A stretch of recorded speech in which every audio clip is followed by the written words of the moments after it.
ขอเยี่ยนทานสมมาตรผลเสนา ห้องประธานสภาแห่งชาติประธานกองประชุมที่เคารพและนับถืออย่างสูงขอเยี่ยมบรรดาคณะประธานกองประชุมที่นับถือบรรดาทานสมาชิกสภาแห่งชาติแขกที่มีเกียรติและท่านยิ่งตามซ้ายที่นับถือ ข้าพเจ้ารู้สึกเป็นเกียรติอย่างยิ่งที่ได้ตั้งนายกระทรวงการเงินก็คือคณะพิสอบปรับปรุงหางกฎหมายบ่ได้อากรรายได้ขึ้นมาเสนอเกี่ยวกับการค้นคว้าปรับปรุงกฎหมายบ่ได้อากรรายได้ต่อกองประชุมสมัยสามัญที่9ของสภาแห่งชาติสุดที่9เพื่อบรรดาทานสมาชิกสภาแห่งชาติค้นคว้าและประกอบความเห็นซึ่งการนำเสนอของข้าพเจ้าประกอบด้วย5เนื้อในรายละเอียดดังนี้โดยเมงที่1สภาพการจะตั้งปฏิบัติเบียกงานอากรรายได้ในระยะผ่านมาโดยเมงที่2 เหตุผลและความจำเป็นในการปรับปรุงกฎหมายบ่ได้อากรรายได้โดยเมงที่3สภาพการปรับปรุงเนื้อในของกฎหมายบ่ได้อากรรายได้โดยเมงที่4โครงสร้างและเนื้อในของกฎหมายบ่ได้อากรรายได้โดยเมงที่5ค่าคะแนนผลได้รับจากการปรับปรุงกฎหมายบ่ได้อากรรายได้รวมเองที่1เนาะสภาพการจะตั้งปฏิบัติเวียงงานอากรรายได้ในระยะผ่านมาภายหลังกฎหมายบ่ได้อากรรายได้ฉบับเลขที่67/สปสลงวันที่18มิถุนายน2019ได้ถูกจัดตั้งพันขยายเป็นต้นมากฎหมายดังกล่าวก็ได้เป็นเครื่องมือหนึ่งที่สำคัญในการคุ้มครองและจัดเก็บและรับศึกษากรระยะผ่านมาได้ดีพอสมควรซึ่งแสดงให้เห็นมากผลของการจัดเก็บอากรรายได้สามารถสร้างรายรับของงบประมาณแห่งรัฐในแต่ปีกวมอัตราส่วนโดยเฉลี่ยประมาณ 40% ของรายรับศึกษากรทั้งหมดแสดงออกในปี 2020จัดเก็บได้ทั้งหมด 3,160 ตื้อกีบในปี 2014จัดเก็บได้ทั้งหมด 10,888 ตื้อกีบเพิ่มขึ้น 344% สำหรับปี 2025การจัดตั้งปฏิบัติถอนวันที่31 พฤษภาสามารถเก็บได้ 7,967 ตื้อกีบเท่ากับ 53.8% ของแผนการเทียบระยะเดียวกันปีผ่านมาเพิ่มขึ้น 50% จากผลการเก็บและรับในแต่ละปีแสดงให้เห็นว่าการพัฒนาเศรษฐกิจสังคมของลาวมีโดยเฉพาะการลงทุนการผลิตการซื้อการขายการสวมใส่อยู่ภายในมีลักษณะเพิ่มขึ้นซึ่งเป็นปัจจัยในการเก็บอากรรายได้เพิ่มขึ้นเช่นเดียวกันแต่ถึงใดก็ตามก็ยังมีแรงและรับบ่มซ่อนที่ยังบ่ทันได้กำหนดหลักการในการจัดเก็บละเอียดและบรรดาแรงและรับใหม่ที่กฎหมายยังบ่ทันได้กำหนดโดยเฉพาะในยุคการเชื่อมโยงทางด้านการค้าหลายประเทศในสากลได้มีการรับรองเอาหลักการราคาโอนการปฏิบัติอากรกำไรขั้นต่ำ 15% ของบริษัทขามชาติที่กำหนดในระเบียบการขององค์การเพื่อการร่วมมือและพัฒนาเศรษฐกิจซึ่งหลักการดังกล่าวเป็นการปกป้องผลประโยชน์ของบรรดาประเทศที่กำลังพัฒนาฉะนั้นจึงมีความจำเป็นต้องได้มีการปรับปรุงเพิ่มเติมเข้าในกฎหมายบ่ได้อากรรายได้ฉบับปรับปรุงในครั้งนี้นอกจากนั้นยังมีบางข้อคงค้างที่จะต้องได้ปรับปรุงดังนี้ 1. การจัดเก็บอากรรายได้ยังบ่ทันครบถ้วนจากผู้บ่มีภูมิลำเนายังมีบางหลักการบ่ทันได้กำหนดอย่างชัดเจนและจ่าแจ้งเพื่อให้ความได้ถึงทุกธุรกรรมของการเคลื่อนไหวมีรายได้และสอดคล้องกับหลักการสากลเป็นต้นผู้บ่มีภูมิลำเนามาสนองสินค้าและการบริการบ่ได้แจ้งเสียอากร 2. การคุ้มครองการเก็บอากรรายได้บางประเภทที่เป็นแหล่งรายรับใหม่ยังบ่ทันได้กำหนดเข้าในกฎหมายเป็นอันเฉพาะการจัดเก็บผ่านมาเพียงแต่นำใส่หลักการร่วมในการเก็บอากรรายได้จึงเฮ็ดให้พบพรมยุ่งยากในการจัดตั้งปฏิบัติเป็นต้นรายรับจากสินเชื่อคาร์บอนผลผลิตกสิกรรมเครื่องปลาของดงที่ได้รับอนุญาตและรายได้อื่นๆ 3. การกำหนดหักเหียนของทรัพย์สมบัติคงที่บางประเภทยังบ่ทันกำหนดครบถ้วนเป็นต้นสิ่งประกอบสร้างของโครงการไฟฟ้าเช่นใบพัดของไฟฟ้าพลังงานลมคูกันน้ำเค ขื่อนไฟฟ้าและพาหนะรับใช้บริหาร 4. การปฏิบัตินโยบายลดอัตราก่อนกำไร 13% จากอัตราปกติเป็นระยะ 4 ปี เห็นว่าเป็นอัตราส่วนลดที่ยังบ่ทันส่งเสริมให้บริษัทเข้าไปจดทะเบียนในตลาดหลักทรัพย์เท่าที่ควร เนื่องจากอัตราส่วนลดที่ค่อนข้างน้อยและระยะเวลาค่อนข้างสั้น 5. การกำหนดการมอบอากรกำไรครั้งที่ 2 ของวิสาหกิจที่เคลื่อนไหวในปีบ่ให้กายวันที่20มังกรของปีถัดไป ซึ่งบ่สอดคล้องกับกฎหมายว่าด้วยงบประมาณและกฎหมายว่าด้วยการบัญชี 6. การติดตามกวดกาการเคลื่อนไหวธุรกรรมทางด้านการเงินของหน่วยวิสาหกิจยังพบความยุ่งยากเป็นต้นการโอนกำไรของหน่วยธุรกิจกลับคืนประเทศการหักค่าหลุยเหียนและอื่นๆเนื่องจากยังบ่ได้กำหนดกลไกและมาตรการอย่างชัดเจนเฮ็ดให้มีช่องว่างในการลบหลีกพันธะช่วยสหกรณ์ 7. การกำหนดเก็บอากรรายได้ของจุฬาวิสาหกิจในรูปแบบอากรรายได้เห็นว่ายังบ่มีความยุติธรรมบ่ส่งเสริมและบ่สอดคล้องกับกฎหมายบ่ด้วยเอาข้อมูลค่าเพิ่มถึงแม้ว่าจะมีกำไรหรือบ่มีกำไรก็ตามก็ต้องได้เสียพันธะบนพื้นฐานและรับคูณกับอัตราอากรรายได้โดยบ่มีการหักลบรายจ่ายที่เป็นต้นทุนโดเมนที่ 2 เหตุผลและความจำเป็นในการปรับปรุงกฎหมายบริหารอากรรายได้ 1. เพื่อแก้ไขข้อคงค้างในการจัดตั้งปฏิบัติกฎหมายบริหารอากรรายได้ในระยะผ่านมาทั้งเป็นการอัดช่องว่างการหัวไหลของรายรับงบประมาณแห่งรัฐและการจัดตั้งปฏิบัติมติของกรมการเมืองศูนย์กลางพรรคสภาเลขที่ 04 เกี่ยวกับการสร้างเศรษฐกิจเอกราชเป็นเจ้าตนเองให้ปรากฏผลเป็นจริง 2. บางเนื้อในและบางมาตราที่เห็นว่ายังบ่ทันชัดเจนและสอดคล้องกับการจัดตั้งปฏิบัติเป็นงานตัวจริงที่เป็นช่องว่างในสาเหตุให้การเก็บอากรรายได้ให้สอดคล้องกับหลักการของสากลและสามารถจัดเก็บและรับได้ทุกธุรกรรมที่เคลื่อนไหวมีรายได้อยู่สปป.ลาว 3. เพื่อสร้างเงินไขสุกยุ่ให้บริษัททางภาครัฐและเอกชนมีความสนใจหันบริษัทของตน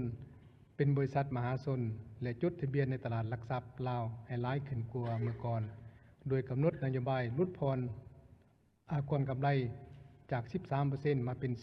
10% และขยายเวลาเพิ่มจาก 4 ปีมาเป็น 10 ปีเพื่อสร้างแรงจูงใจให้บรรดาบริษัท 4. เพื่อสุกยุ่และส่งเสริมให้บรรดาหัวหน่วยจุลวิสาหกิจถือบัญชีตามกฎหมายว่าด้วยการบัญชีซึ่งเป็นเงื่อนไขให้สามารถเข้าถึงแหล่งทุนจากสถาบันการเงินต่างๆได้ 5. การกำหนดเก็บอากรรายได้จากแหล่งและรับใหม่เป็นต้นสินเชื่อคาร์บอนเครื่องปลาของดง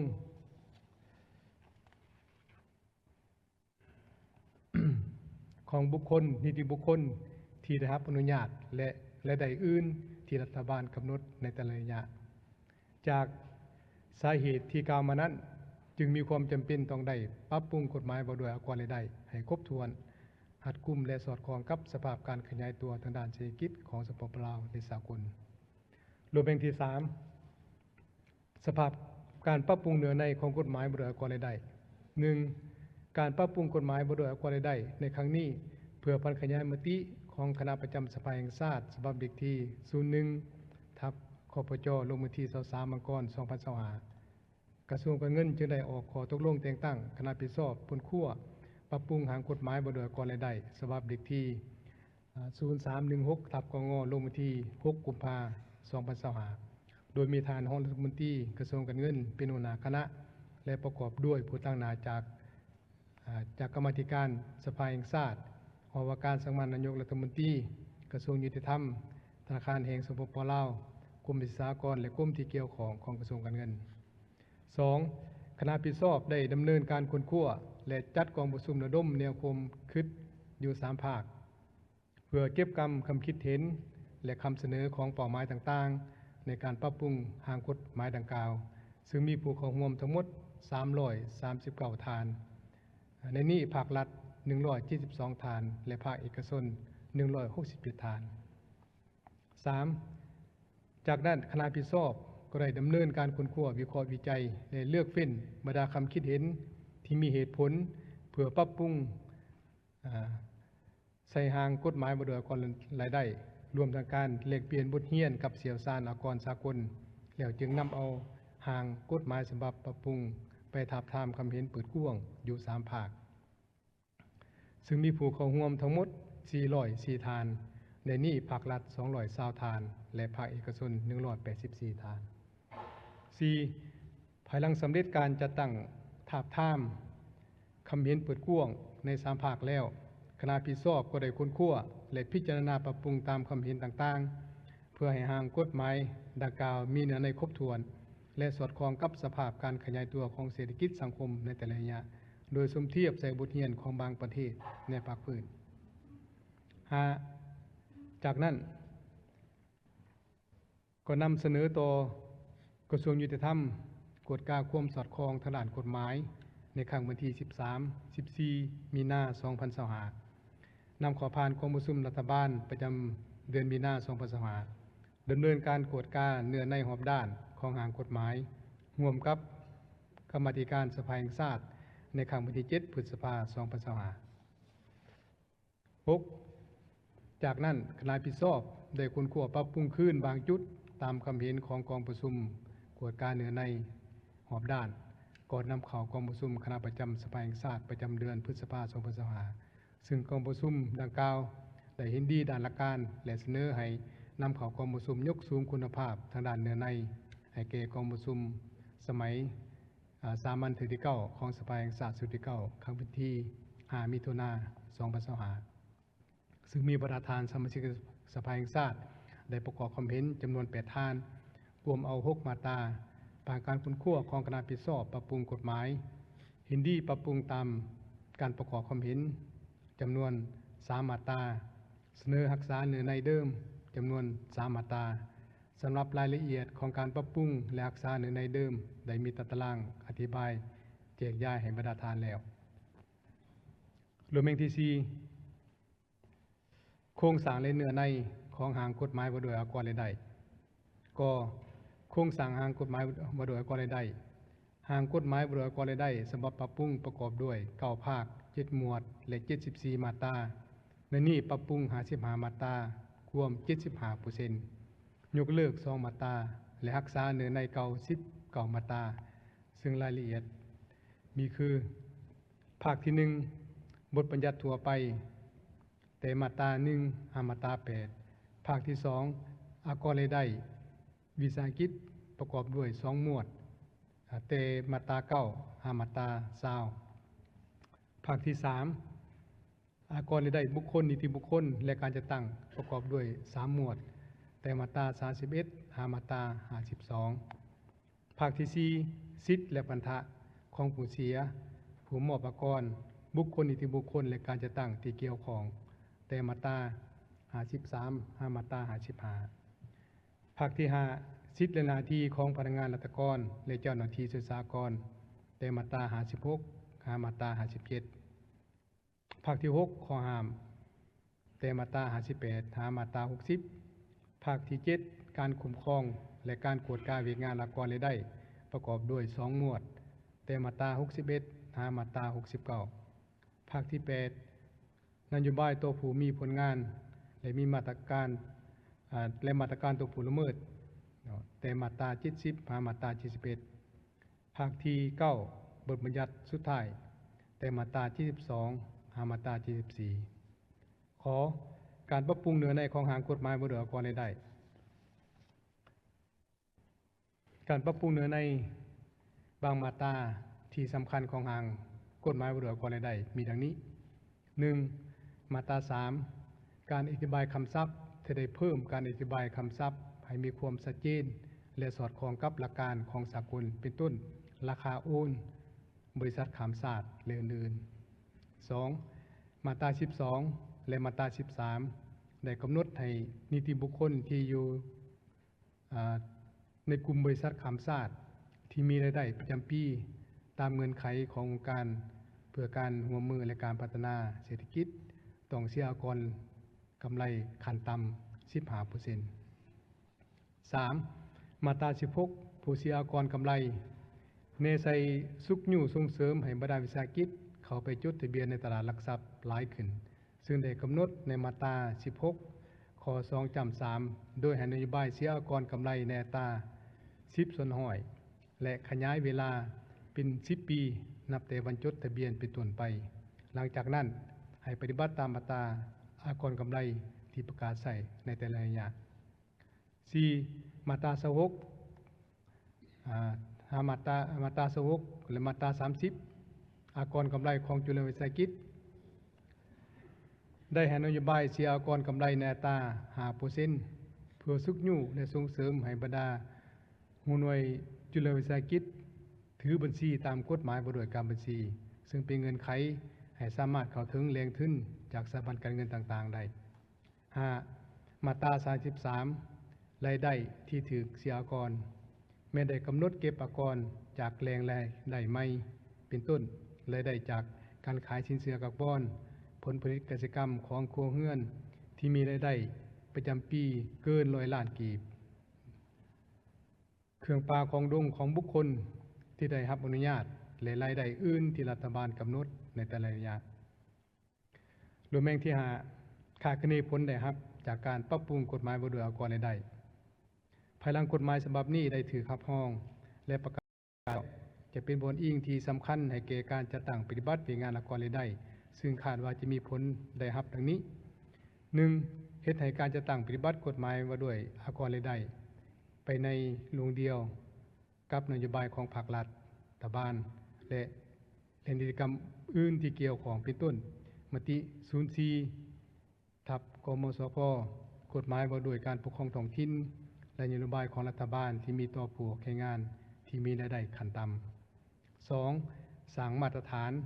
และความเชื่อมั่นให้กับบริษัทในการจัดตั้งปฏิบัติระเบียบการเกี่ยวกับราคาโอนและการเก็บอากรกำไรต่ำสุดจากบรรดาบริษัทข้ามชาติเพื่อให้สอดคล้องกับหลักการสากล 3.